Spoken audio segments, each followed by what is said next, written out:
Hello, everyone, and welcome to this session on blue economy.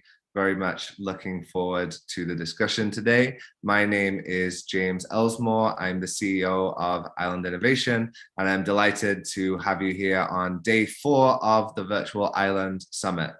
As you know, Island Innovation is a global network and creative agency helping to advance innovation and sustainable development on island communities worldwide. And I'm very pleased to say that this panel really represents the global nature of the discussions today, with each ocean region featured. So we're going to have a very interesting discussion comparing different regions' approaches to the blue economy. There's a lot to get to. We only have an hour. So I'll just ask you quickly to go ahead and introduce yourself in the chat, and also let me know in the poll where you're joining from. So I already see in the chat, Canada, Maldives, Barbados, California, we have Fiji, we have South Carolina, a lot of people joining from different regions. So great to see all of that. Cabo Verde,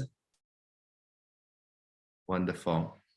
And so while you're just filling out the poll, I'll remind you that there is both a chat and a Q&A function. Would ask you to keep using the chat throughout, but if you have questions that you'd like addressed by the panelists, make sure to put them in the Q&A function. With that, you can see the poll results.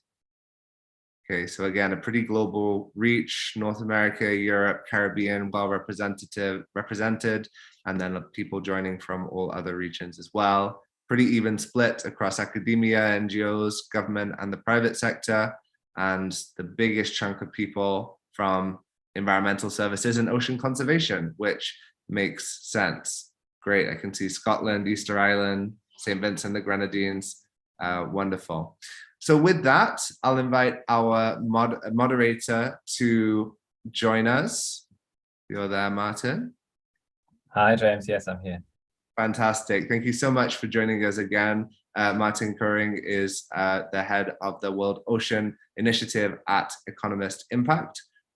So Martin, I'll give it to you and take it away. Amazing. Thanks a lot, James. Glad to be with you all, and great to see this kind of global geographic diversity represented as well on the panel as well as in the attendees. So yeah, as James said, I'm Martin Curring. I'm the head of the World Ocean Initiative at Economist Impact, which is part of the Economist Group. We are all about imagining an ocean in robust health and with a vital economy. So obviously this conversation would be about the blue economy, which is really a focus area for us at the World Ocean Initiative. You can find out more about the work that we do at the initiative, which will cover a lot of the things that will be discussed today as well at ocean.economist.com. I'm just going to put in the chat as well our website. Have a look. We cover the blue economy from all its various angles, in terms of innovation, in terms of finance, in terms of governance. So have a look on our website for more details. So welcome to this session, which is in the blue economy, conservation and the ocean track, and how we can develop these kind of blue economy opportunities. As you know, island nations have been increasingly embracing the opportunities provided by building their blue economies. I mean, for island nations, as we know, the largest sector is often tourism, which obviously requires pristine beaches, vibrant corals, marine life, in order to attract high income foreign travelers. However, as we know, with tourism has come under pressure, given all the different headwinds in recent years, following the global pandemic, of course, rising inflation. Oh yeah, but obviously tourism is crucial for many island nations. 1 in every 10 jobs worldwide is based on tourism. More than 25% of GDP is derived from tourism in some developing countries. It's often much more than that in island nations. This week is actually a good week to talk about this as part of the blue economy, given that it was World Tourism Day on Tuesday. And at the World Ocean Initiative, we have been publishing a few relevant pieces on sustainable tourism. We highlighted, for example, initiatives such as Belize's unilateral moratorium on oil and gas prospecting as a way for them to kind of protect their coral reefs and their pristine waters. And also regional initiatives such as the Eastern Pacific Tropical Marine Corridor. So there are lots of interesting developments in that space as well. So have a look at some of the coverage we have done on sustainable tourism. So have a look. I'm just going to post in the chat as well. Have a look at those articles that we've recently published on sustainable tourism. Another important sector, of course, for the blue economy in island nations, fisheries. We're going to talk about this today as well, and the panel. Fisheries being represented there as well. Obviously relies on a thriving population of fish to sustain local communities, to generate exports.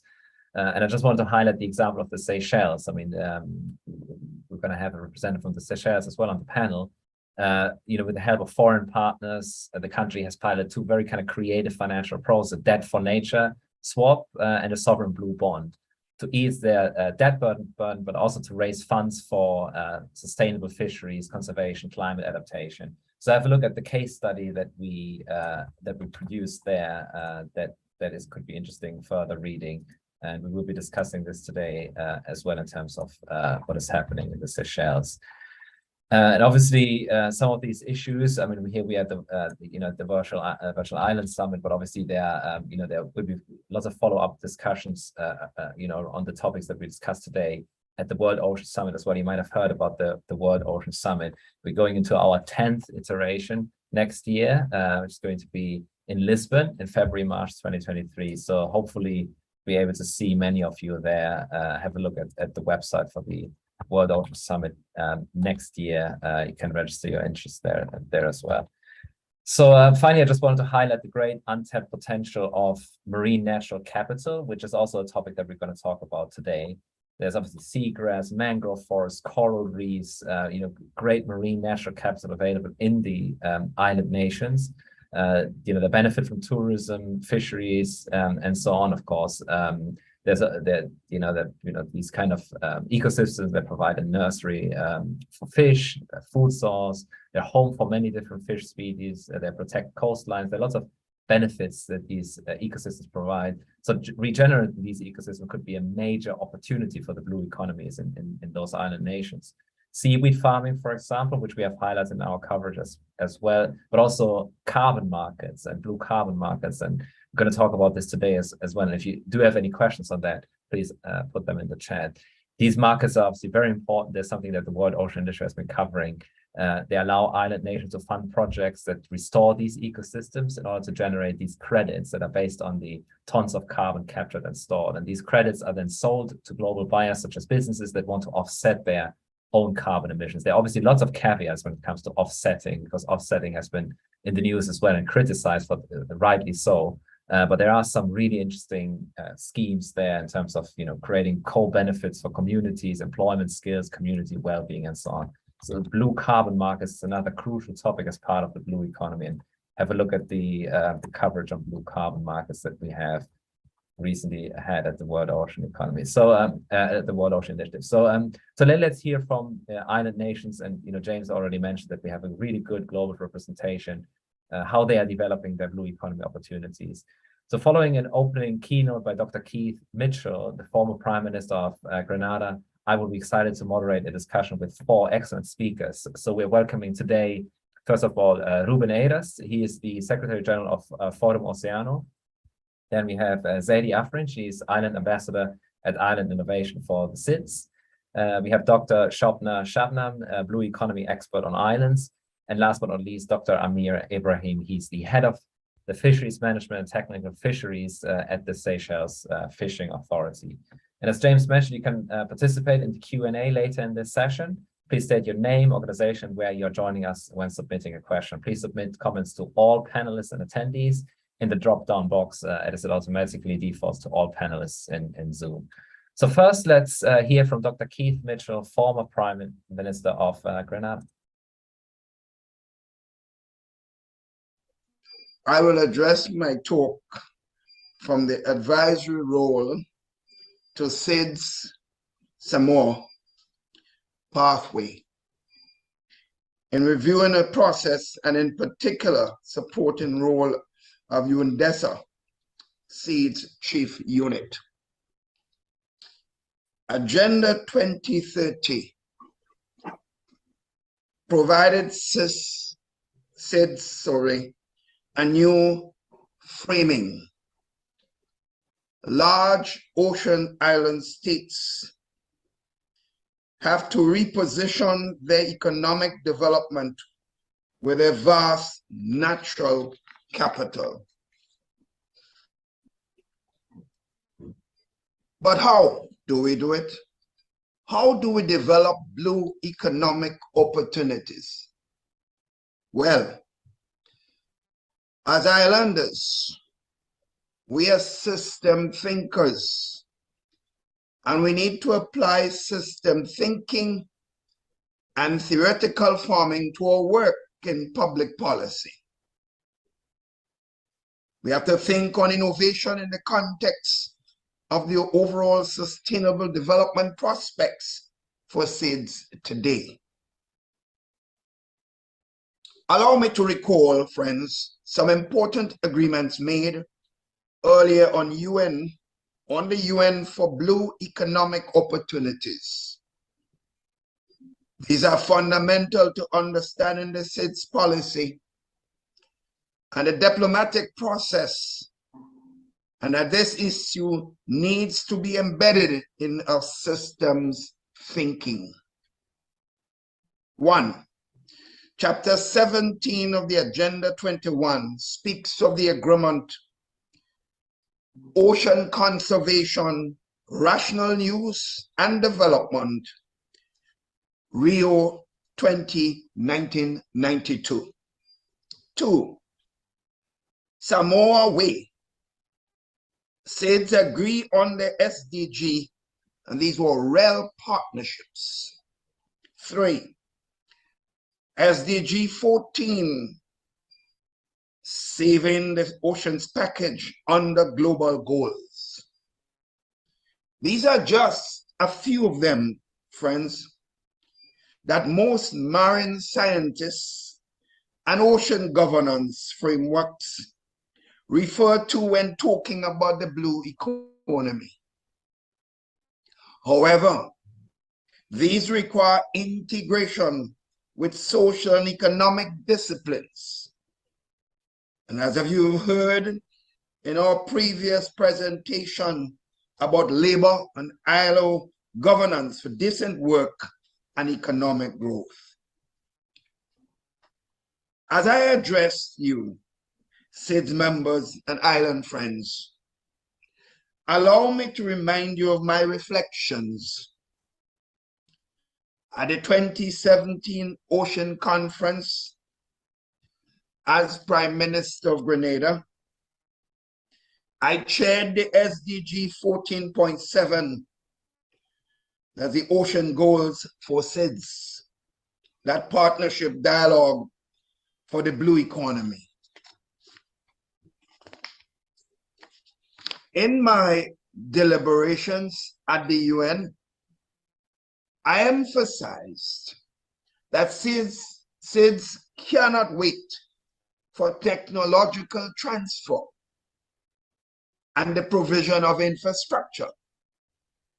As SIDS, we need to build on our institutions, our own scientists, our own intellectual property, our own entrepreneurs, our own economists, and our own traditional and indigenous knowledge banks and workforce.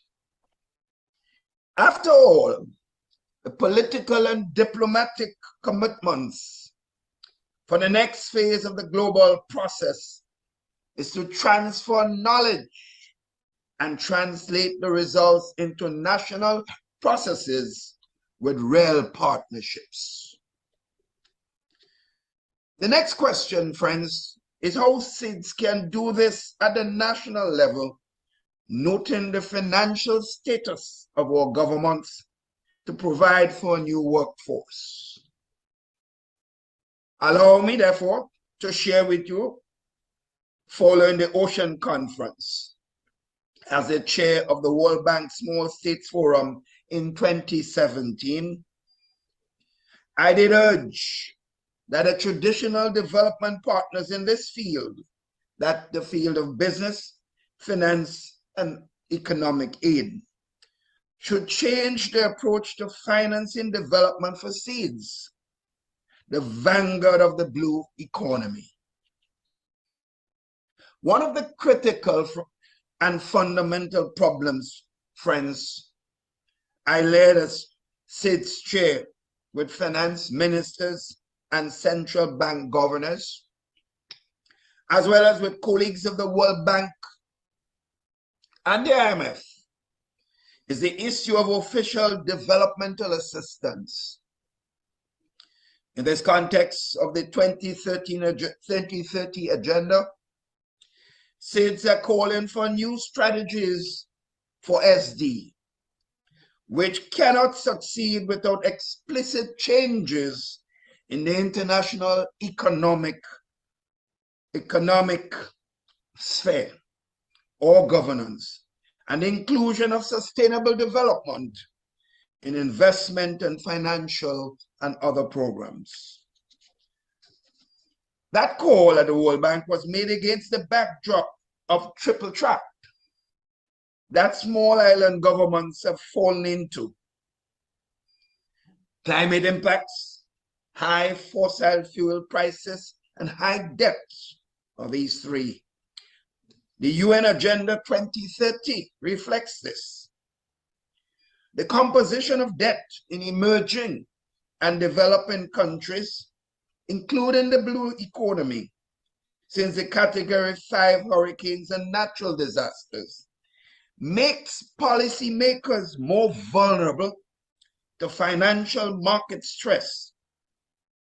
And at that same forum, I call for a new economic approach to island development partners under the new narrative of SIDS, as and I quote, large ocean island states, unquote, where small state size is not seen as the economic disadvantage, but the island's large EEZs with their blue economic sectors and blue workforces that are seen at a distinct advantage. Today, the SIDS of a SID Chief Department of UNDESA, that advocates for the priorities of SIDS SD.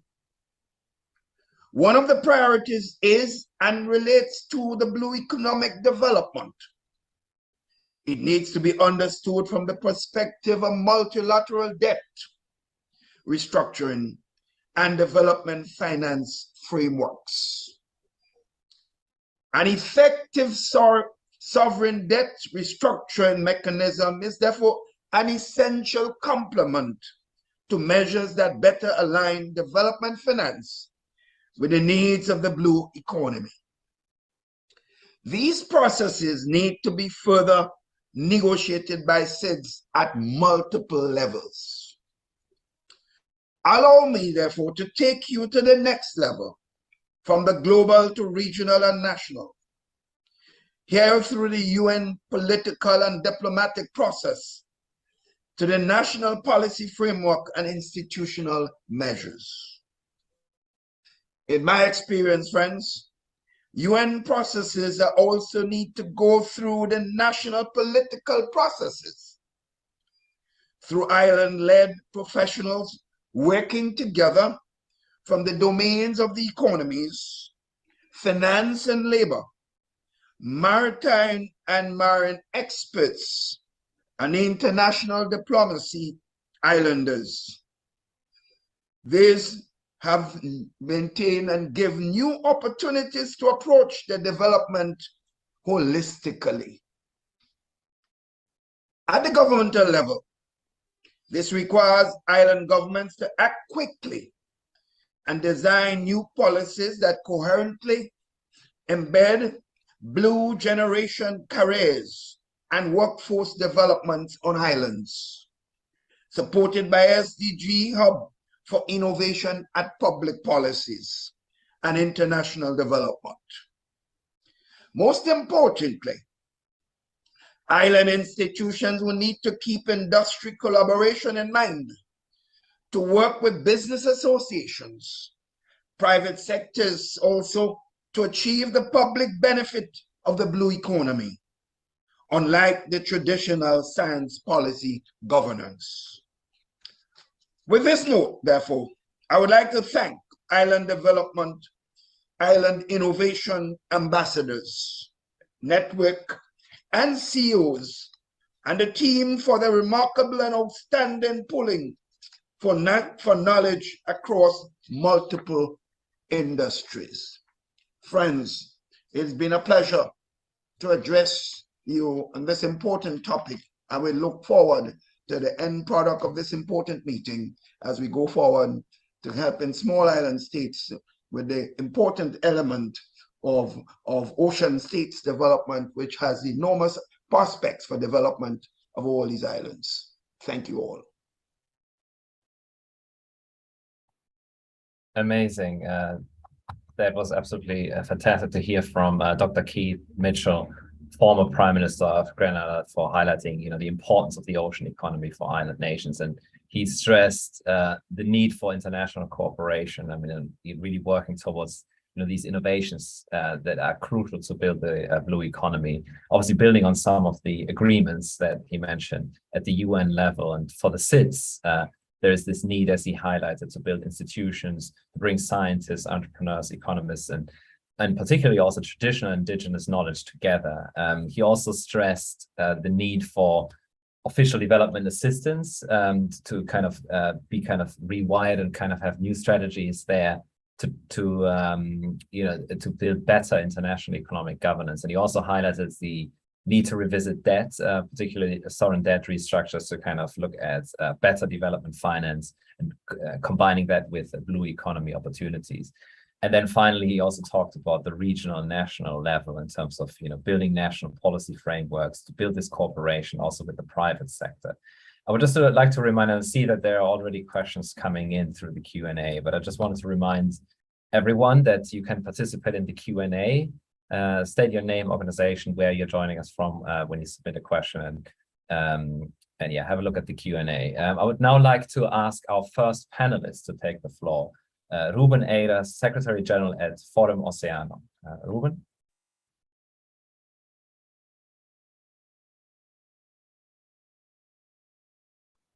Okay, so good afternoon. Thank you, Martin, for the introduction. Also, thanks to James Elmore and his team for the invitation to be here at the virtual Island Summit, and also for Island Innovation for its dynamics.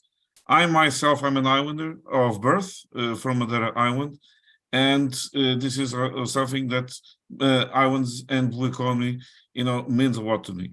So before I dive into what I want to contribute for the discussion, just a very, very quick remark. What is Forum Oceano? So Forum Oceano is the Portuguese blue economy cluster. We exist for 12 years. We are a national cluster. We represent 140 associates from all sectors of the blue economy. So we are multi-sectorial. We have fisheries, aquaculture, shipping, tourism, and we have been lately very focused in fostering ecosystems of innovation that foster blue economy solutions, and also in brokering the relationship between the economic actors and the financing, in order to facilitate in boosting the investment in blue economy, and the relationship with sustainability of using MPAs not as an obstacle to blue economy, but as a catalyzer of blue economy. And I will center my focus on this, because islands have the biggest EEZs in the world, and with that comes the obligation and the responsibility and the challenge of having the biggest MPAs. The other side of the coin is that islands, either they are SIDS or autonomous regions, they are the territories that have the less resources, either financial, in human capital, institutional, and in terms of capacitation to manage properly these huge pieces of territory that also they are challenging in terms of the human accessibility to that territory. So no human yet lives, in the ocean, but islands are surrounded by it. So they are, huge challenges in many ways. So how can we combine the blue economy development while also, using the MPA as a catalyzer for that development and not being a blocker, and also get the resources that are needed for making that happen? So first of all, what is, just to frame, the blue economy opportunity for islands? Islands, blue economy can offer what? More autonomy and even independence in food and energy. In food, if it is able to develop sustainable aquaculture, of course, according to the geography of each island, and also in the energy, because also according to the geography of each island, there is, in most of them, the opportunity for the, I would say, the energy production from floating offshore wind or wave energy. Also, they are highly dependent of maritime transport. So having sustainable green shipping is key for the transport of goods to those territories, as well as for the tourism. Also, the islands and SIDS are the first one to be affected and really impacted by climate change. The rise of the sea levels are first making notice in SIDS, especially in the Pacific area. On the other, so what we have at the moment, there is a free ride from the shipping sector, in a way of saying that if we consider the ocean as a highway, this highway, a blue highway, is used in certain areas for free by the ships that transport the goods. And they are using a resource that, it's a common resource, and it's an asset that which, sustainability primarily, affects the islands. And also in that regard, you have to make, that more a better balance in that relationship. So what is a possible solution? One of the proposals that was put by the Ambassador Peter Thompson, the UN's Secretary General Special Envoy for the Ocean, is to create, it was made at the conference that was organized between Foro Oceano and the Economist at Madeira Island about the Selvagens Islands MPA, which is the biggest MPA in the North Atlantic, is this: to create a blue toll that is paid by all the ship owners that do the transatlantic connections. That blue toll would finance a fund that would then be managed by a multilateral institution, like, for example, the World Bank, for helping the islands to build capacity for the management of their the maritime area, and also for the management of their MPAs. That toll could be calculated of several ways, but this is something that now Ambassador Peter Thompson is fighting for among its contacts. So I think this is a very practical solution that will be residual for the cost of shipping. and for the competitiveness of shipping. The cost of shipping with COVID has risen to $10,000 a container, and now is decreasing to now it's at 5,000, and it came from $1.4 thousand a container. If you put at least $100 per container, if it goes back to 1.4, which probably it won't, but even if it stays at 2,000, with 2,100, you will get, with the amount of containers in the world, in the first year, $1.2 billion of potential of fundraising. And this is money that will have a lot of impact in islands' capacitation for their EEZ management and MPA management. One last remark: islands are outposts for the ocean observation and monitoring. They are, in a way, permanent, you would say, not aircraft carriers, but drone carriers, or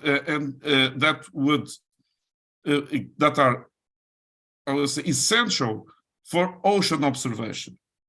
So this will be a way that of capacitating the islands. Why not create a global observation, ocean monitoring, ocean observation network based on islands, using them as outposts, using the low cost and also easy to maintenance technology of surface, air, and underwater drones. That would not, solve all the problems, but will be a start of a solution. So, in general, this is what I wanted to remark: is a call to action for these two measures: creation of a blue toll, and use the islands as a global network of ocean observation that will bring a lot of benefits for the ocean protection and ocean management. Thank you. Thanks a lot, Ruben, and it was great to hear from you in terms of, you highlighted the opportunity for MPAs, the obligation, responsibility, but also the challenge for, managing MPAs, but also the resource, particularly the resource challenge around financial, human capital, and institutional challenges, but also the opportunity, the blue economy opportunity that is there in island nations, as of providing this, autonomy in food and energy. You highlighted sustainable aquaculture, marine transport, tourism, and your two ideas that are crucial to potentially help with that: the idea for the blue toll to manage maritime areas and MPAs, and the idea of reimagining islands as outposts for ocean observation, creating a network of a kind of global observation network around islands. Thanks a lot, Ruben. Again, if you want to submit any questions to the panelists, use the Q&A function. I would now like to ask our next panelist to take the floor, Zaidi Afrin, Island Ambassador at Island Innovation for SIDS. Zaidi. Thank you, Martin. A warm welcome to my listeners. Ocean blessings, love and light from Zaidi Oceans. Welcome to our sessions. Islanders, allow me to welcome you in the house, especially also our government officers, professionals, experts, negotiators, entrepreneurs, our youths, our young people out there. SIDS, as a grouping of the United Nations, Caribbean, Pacific, Indian Ocean, Islanders for Islanders. Here at the Island Innovation, welcome to our session today. Do me an exercise. Look around you. Reach out for something such as electronics, housewares, something that is around you. You will find very quickly that it has been shipped to you, or somebody has been out at the sea working for it day and night to get to you. Food that you are getting, fishermen are out there, right? We need to think through. How do we power this? How do we get there? Allow me to welcome you from my field of work. I'm not an economist. Marine operations specialist within the fisheries sector, tourism sector operations, maritime safety and security, Coast Guard, and adding to the emerging careers and sectors of blue economy, the diving industry and dive professional, marine science. How do we get policies for these workforce up and running? I have served in governments and well trained in the Marine Institute branch of the Coast Guard here at the Perry Institute of Marine Science, US. Globally worked as a diving instructor and a teacher. Allow me to take you straight to the ocean. Let's go to the sea, where many policymakers do not go. Actually, our economists also, they get a little landlocked. Let me take you to a new vintage point. And let's take that power button that we're gonna get up this blue economy up and working, the workforce. People, I'm a people's person. Islanders for islanders, as I've said it, people in the front line. But let's see, what are some of the critical issues and high priority issues we want to discuss at the macro policy level? People who you don't see when blue workforce is at work and is being discussed. When you juxtapose this with bankers, economists, blue finance advisors that are currently arriving to our governments, people whose careers don't have any formalization. They are doing extraordinary work out the ocean, but policymakers are not able to relate to them. What's going on? On the other side, island policymakers who are trapped in the deep blue trenches of science policy lock, as you had former Prime Minister speaking about that. Youths that needs to go to education for economic production needs a new blue economy curriculum, the blue curriculum. Yes, we are facing multiple barriers. A topic very close to my heart when it comes to national security and defense is environmental defenders. Advocacy, the people that had been advocating over the last decade to get to SDG 14, these people are getting threatened. Multiple death threats are sent to them. Some are getting killed. How are we holding our policymakers accountable? Officers in charge, and I'm one of the witnesses of these events. Solutions, where are they? From the vintage point that I am out at sea. Macro level investments that we're going to be discussing this session needs to power macro policy designs that brings industry, government, and academia, training institutions together. It's that time. And I'm going to leave you with few points how we are leading this at the Island Innovation. Island governments needs radical governance reform shifts, and here we're calling it innovation, innovating public and private sector policies. 4, blue development for islands that I'm leading, and it will be turning into what we're going to look at, Workforce Act, Blue Workforce Act, removing barriers in island government's policy making for workforce builders, and in particular, bringing the international labor organizations' dialogues right to our forefront of our shores in the islands. And again, much work, and this work will be led by our island innovation ambassadors across island nations. Marine and maritime safety innovation in the defense unit of Coast Guard, extending safety at sea and hurricane preparation and communication workforce. An innovation that is already led by Fiji, already led by some of the work of Florida, US based, supporting the Caribbean and Bahamas.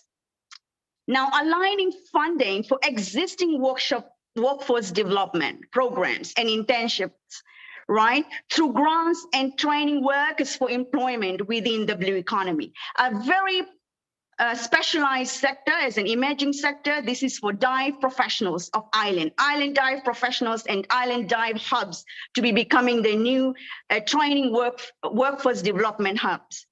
Advocating for working to create special economic intelligence unit within existing maritime safety and security.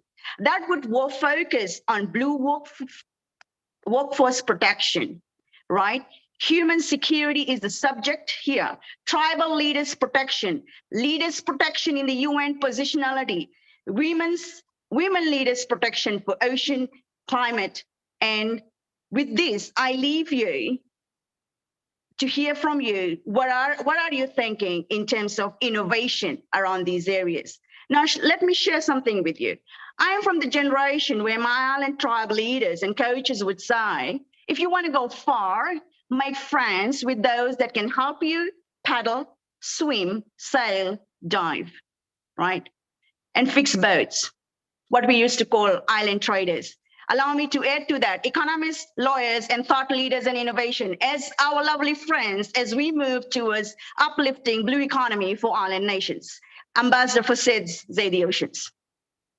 Thank you so much, Zadie, for your passionate contribution. I mean, you highlighted the need for building this blue workforce, a new blue economy curriculum, as you called it. Huge opportunity in that space to build on kind of radical governance reform in that space. You mentioned the Blue Workforce Act, bringing the ILO dialogues to islands, the need to, the diving professionals in terms of, workforce development hubs. So thanks a lot, Zadie. Again, just looking at the time, please submit your Q&A, your questions for the Q&A later.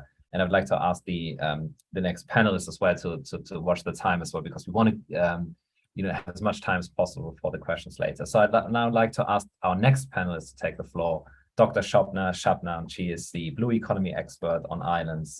Shobna. Thank you, Martin. Looking at the time, I'll try to jump straight into the topic and without wasting much time. My talk today will highlight about the current development cooperation of the blue economy, highlighting some of the opportunities and challenges, and further add to the presentation and the talk that Dr. Keith has basically talked about in the beginning. I'll start basically by the definition of blue economy that was coined by the World Bank. The blue economy is the sustainable use of ocean resources for economic growth, improve livelihoods and the jobs while preserving the nature of the economy, ecosystem. Blue economy is the holistic vision that embraces economic growth when it is sustainable and does not damage other sectors. When we talk about blue economy, we do not only talk about the blue economy, is basically, and then when we talk about sustainability, it's enabling other sectors and incorporating other sectors at the same time. It brings human well-being, social equity, and the environment and sustainability in harmony. The shared goals and responsibilities, or when we talk about blue economy, it's basically the shared goal and responsibility of all human beings to achieve sustainable blue economy. Blue economy is a new concept, and the blue engine is the driving force for achieving the global sustainable development. How do we strengthen this? Because a lot of talk has been happening, but is there any action? So how do we strengthen this international communication in terms of technology, human talent, and information? We're supposed to have collaborative public and private partnership to share the markets and the growth. We have to push forward the establishment of blue partnership around the globe and making mutual efforts to foster new driving force of the blue economy, explore new markets, generate new growth, connecting technologies and markets, and linking enterprises with finance. I'll jump into some of the barriers because, as I have mentioned earlier, a lot of talks happen, but are they only empty promises, or something is being done? So what are the barriers that we face when financing blue economy? The market dynamics are distorted. When I say when the market dynamics are distorted, many government subsidies goes to the large industries, example, the oil and fisheries, which aggravates our goal of blue economy. The mismatch between projects and the available capital. Example, a lot of funding is concentrated in the highly developed countries. So what is left for the SIDS? Like, for our just a small portion of the investment goes to the small island developing states. A higher risk is involved when we talk about investing in the oceans. There's a higher risk involved. Hence, there is reluctances to invest, and this requires an enabling environment. So this further adds to what Zadie has spoken about, is educating and advocating our generation of today to create this environment and make and become the voice. The last one is basically we have to look into the gap in understanding the ocean environment. There's a lot of gap because, as I have mentioned, blue economy is a new coined word. So there's a gap in understanding the ocean environment, investment environment. People don't have the means and the knowledge in the developing countries, and definitely the capital is not there. With this being said, with the challenges and the barriers that we have, moving forward, what can we do? How we direct the finance in the blue economy? Instead of the big companies, we have to redirect the finance to the small island developing states, to the countries that require this. We have to build human capital from individual level to companies, to private sector, to public sector. We have to deploy new forms of finance, example, blue bonds and blended finance. But this, the blue finance is another topic. We definitely don't have the time to talk about that. We'll need a different forum.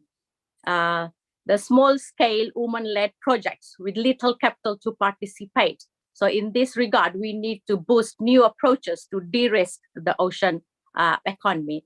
We have to increase the public funding as well as we have to increase the public funding, as public funding sets the framework and an enabling environment.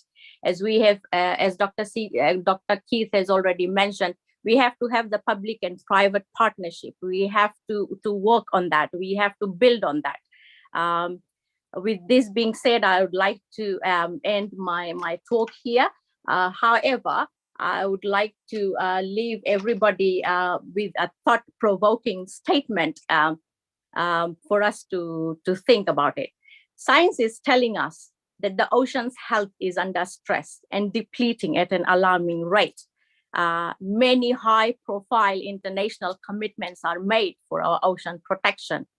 Are these only empty promises, or are we seeing meaningful progress? Thank you very much. Thanks a lot, Shobna. That was great. So to hear from you and your perspective on this kind of strengthening the finance as well, as strengthening tech, talent, information, as you mentioned, collaboration through public-private partnerships. You mentioned the need for creating new markets and the need to revisit subsidies that are often distorted. So thanks a lot for your contribution. I'm seeing questions come in. Hopefully we'll get there very soon. So I'd just like to remind you to send your questions. And finally, I would like to ask our final panelist to take the floor, Dr.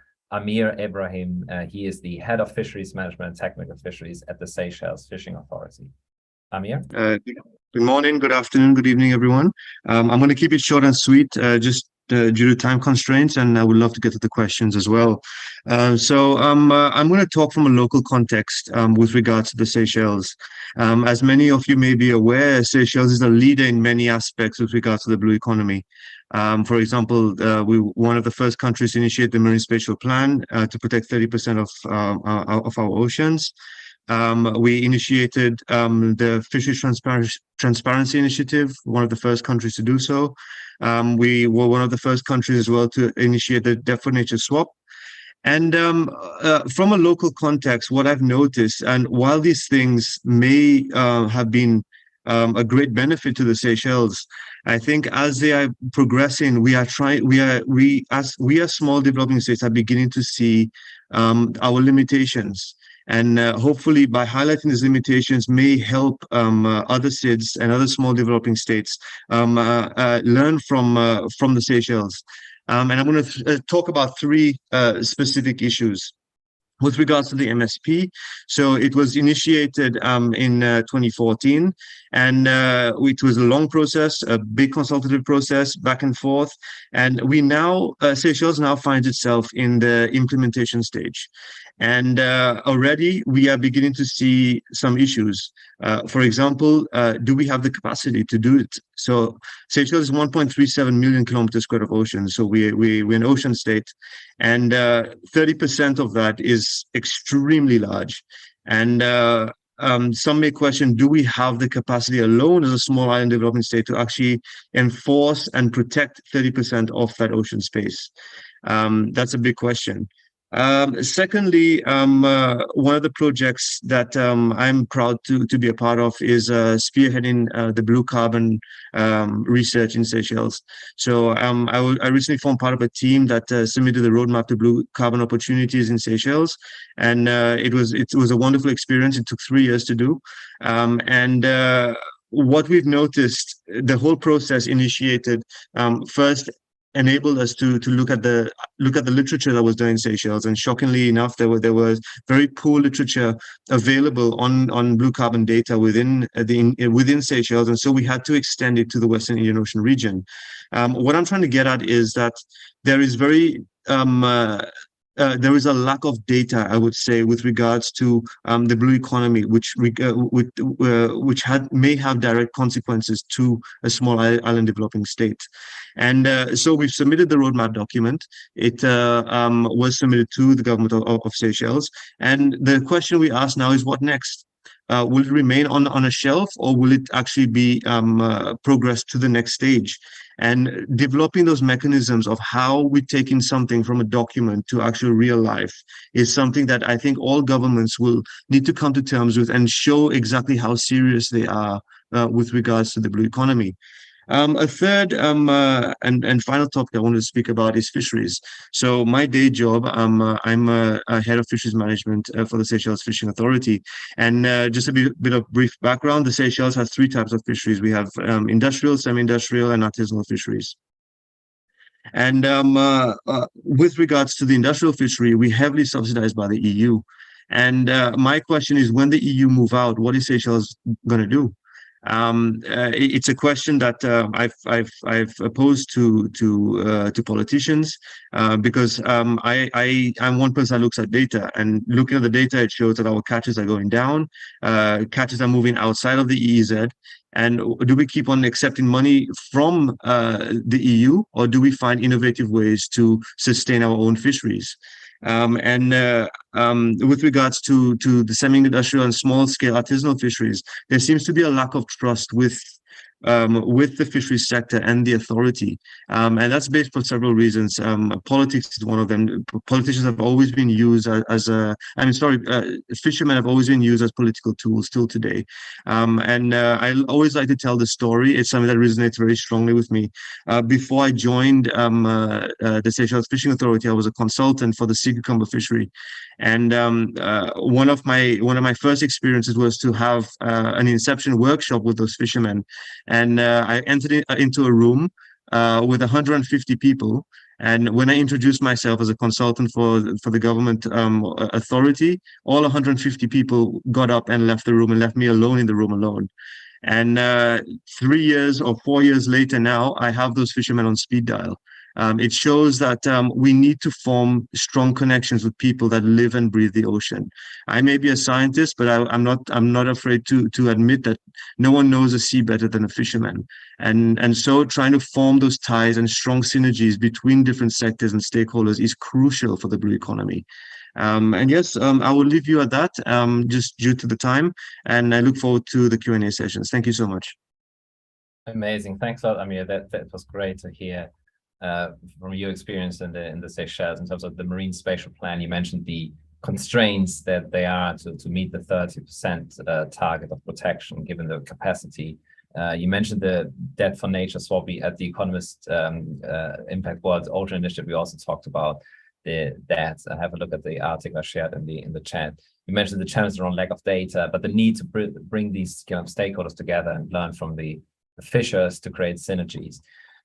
We have about 6 minutes left for Q&A, and thanks a lot everyone for sending your questions. And we actually have a question here that follows up nicely on what was talked about in terms of that indigenous knowledge from Dan Bradley. He asked, do the islands have funds for new technology, or will you require outside funds? How does the private sector best work with island governments? So this is about the financing those technologies and the need to bring the private sector in. Maybe Amir, given that we've just talked about the EU subsidies and what happens next, would you like to briefly answer that question?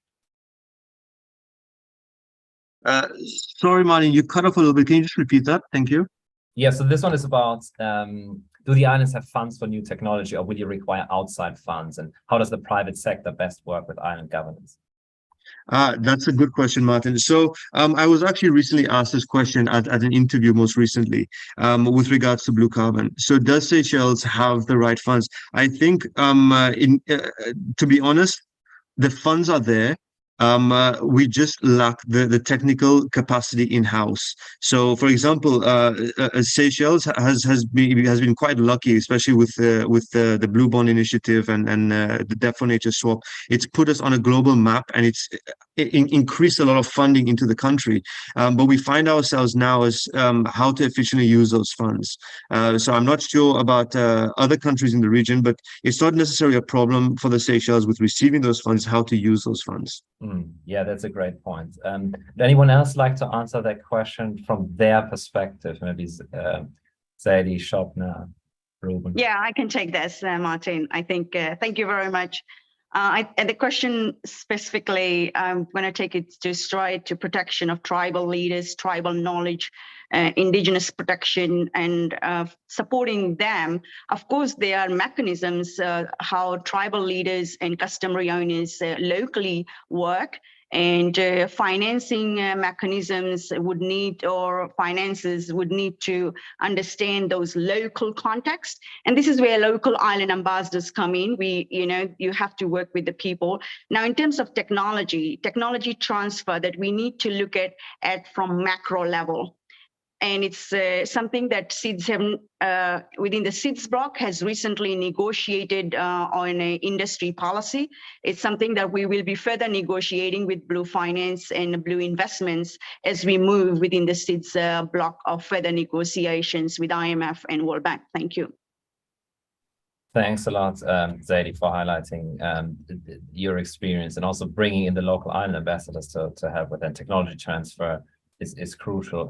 Shopna, Room, would you like to comment on this one? There's another question that I also get to, but if you'd like to briefly answer. If not, then I'm going to ask the next question, which is Benjamin Hamilton about indigenous experience and knowledge. And I think Zadie and the others have also commented on that. How important is universal ownership of programs by all stakeholder groups? How can we arrange better communication from bottom up to take advantage of indigenous experience and knowledge? Would you like to comment on that? Maybe Shopna, yes, Martin, I'll take that. So basically, I'll make it very brief. What we can talk about is the optimum balance is a result of knowing when to act globally and locally. The new word that I have come across is glocal, which is basically local and global. So having an optimum balance of knowing when to act for the global leaders, for them to know when to act locally and globally. Amazing. Thanks a lot. That combination is absolutely vital. Any other answers on that? Zadie, you wanted to comment on that, maybe? Yes. Would you mind repeating the question for us again? So this one is about how important is universal ownership of programs for all stakeholders? How can we arrange better communication from the bottom up to take advantage of indigenous experience and knowledge? So going back to the word of communication and like who we want to hear and who is to be heard, I'm going to discuss this around power metrics, when it comes to policy making. Now, firstly, as I said, as macro financing is getting pushed, and especially within the UN platforms, the joint SDG fundings that are only working around the UN procedures, they have no integration at the local level. This will require the global, what Shobna has highlighted, to global levels to really understand bottom up and give them space. And I think innovating that communication channels. Now, communications in terms of disaster risk and during hurricanes and during, maritime security issues are kind of the area where investment needs to go, that also works closely with these communities in the remote geographical locations. So strengthening communications through macro level, allowing also the custodians of the ocean, in island and island tribal leaders to be also coming into protection. They have been protecting their ocean, but in the Western world of language is maritime safety and security. Bringing them inside this institutional framework is where the innovation thinking is right now. As I have said, that we are innovating within a department, within the Coast Guard units would be something that needs to be thought through to channel these communication lines, equip them right with gears. And when it comes to fisheries and ocean, the basic example I would say to you is the VHFs, which is the communication out at sea. Those lines have to get strengthened, the infrastructure. Again, all of that should be now following under maritime safety and security, a special unit of the department to serve this community. So this is at macro level.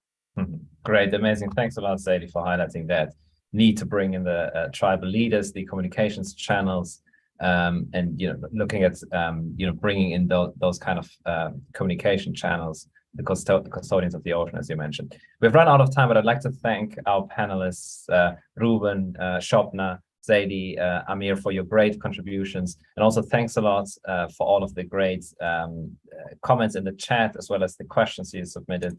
And yeah, thanks a lot for everyone for participating. I mentioned you can read more about the Blue Economy on the World Ocean Initiative website, ocean.economist.com. And thanks a lot to Island Innovation for putting together the Virtual Island Summit. Enjoy the rest of the summit, and I hope to see you all again soon, hopefully in Lisbon next year. Thank you very much, everyone.